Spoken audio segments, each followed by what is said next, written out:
Hi,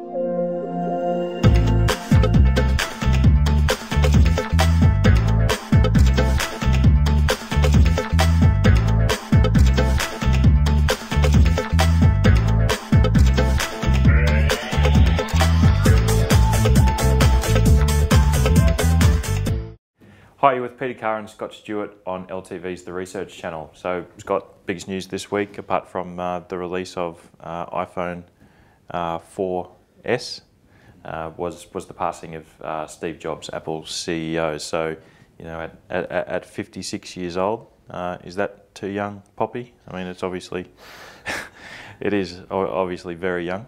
Yeah, it's too young. It's very sad, and you know, I think there'll be a lot of contemplation about what Steve Jobs has achieved in his life, and it's what an amazing life he's had, and I think you know, it's definitely way too young. And it is true. You know, I actually, you know, one of the things I don't like about our industry is the whole rock star, you know, kind of build up that goes with a lot of people. I mean, there are some very big personalities in our industry, whether it's leading these companies or whether it's on even the analyst side of it. You know, this whole rock star thing really irks me. But if there's one guy that really defines that, and I'm very comfortable, you know, with Steve Jobs kind of being that kind of person, then, you know, he's been referred to and kind of revered as that position. And I think it's very true. You know, of the one person in our industry who was that at that level, it was him. Yeah, absolutely. And I'm sure there were times he was quite uncomfortable with that kind of status himself, and was more a guy who just got about doing the job. But he obviously genius. Yeah. I saw some commentary this week about, you know, reflecting about his life and drawing the comparison with Henry Ford. And it was interesting because if you look at Henry Ford, he didn't invent the car, right? But he produced the Model T, and everyone had to have it. And the interesting thing about it was that he said you can have whatever colour you want as long as it's black.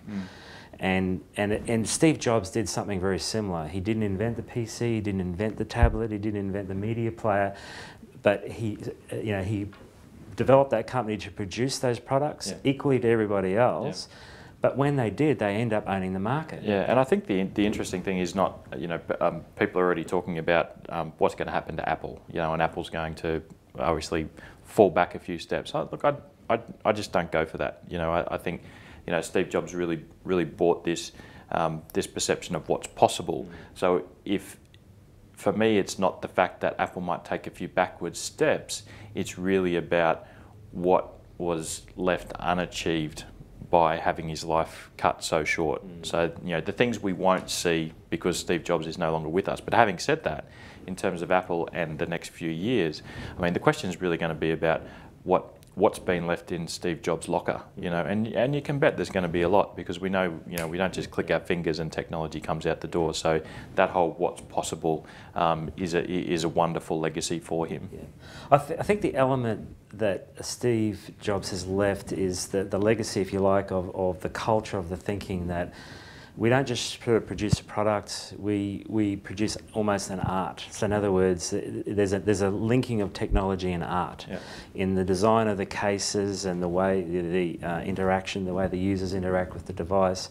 So if they can maintain that kind of artistic sort of thinking in their culture, they'll continue to make products just like everyone else does, but they'll own the market because of being able to blend that technology with art. And the other thing, I think the other big thing about Steve Jobs was, you know, he came, he offered this alternative, he had a different vision, he failed, but then he came back, and, you know, he was fated and he succeeded. And I certainly think from an Australian cultural perspective, you know, it's always said that Americans really, an American business culture really supports, you know, you failing first. Well, that's not the case here in Australia, but he was certainly, I think, you know, fated for those particular reasons. You know, he kind of had an amazing comeback and did some wonderful things with Apple.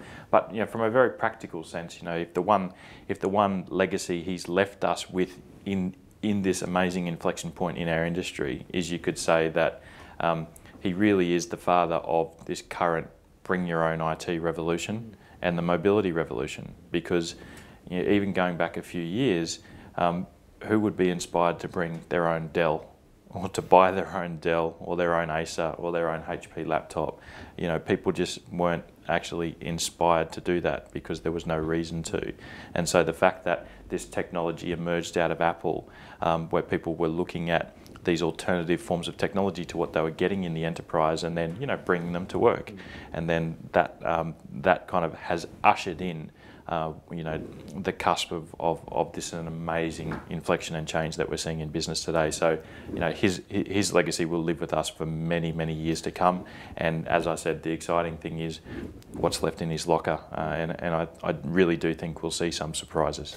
Yeah, I think so. There's some talk or speculation about it already that, you know, that it'll be Apple TV and that they'll move into that market and create, you know, artful designs of the televisions for the consumer market. So that'll be interesting.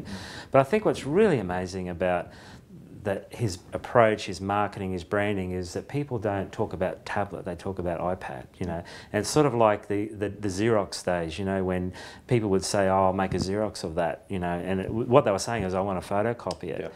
So I like the Sony with the Walkman and things like that. Yeah. Yeah. So you know, who knows what's the name of the BlackBerry or the RIM tablet? Yeah.